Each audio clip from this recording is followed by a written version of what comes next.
12वीच्या परीक्षेत विशेष मुलांना कॅल्क्युलेटर वापरण्याची मुभा मिळणार आहे। राज्याचे शिक्षण मंत्री विनोद तावडे यांनी ही माहिती दिली आहे। शनिवारपासून 12वीची परीक्षा सुरू झाली आहे। या परीक्षेसाठी लर्निंग डिसॅबिलिटी तसंच ऑटिस्टिक पीडित विद्यार्थ्यांना कॅल्क्युलेटरचा वापर करता येणार आहे। गणित विषयासह विज्ञान शाखेतल्या भौतिकशास्त्र, रसायनशास्त्र तसंच वाणिज्य शाखेच्या बुककीपिंग आणि अकाउंटन्सी विषयासाठी ही सुविधा मिळणार आहे। मात्र यासाठी साध्या कॅल्क्युलेटरचाच वापर करण्याची परवानगी देण्यात आली आहे।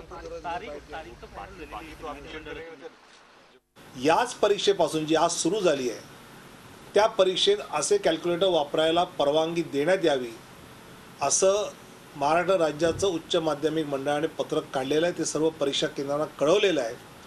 त्यामुळे पालकांनी, शिक्षकांनी आणि विद्यार्थ्यांनी लक्षात घ्यावं की अशा विद्यार्थ्यांना आता राज्य सरकारने, बोर्डाने रसायनशास्त्र आणि भौतिकशास्त्र, फिजिक्स आणि केमिस्ट्रीसुद्धा कॅल्क्युलेटर वापरण्याची अनुमती दिलेली आहे, जेणेकरून या विद्यार्थ्यांना त्या परीक्षेमध्ये याचा लाभ घेता येईल।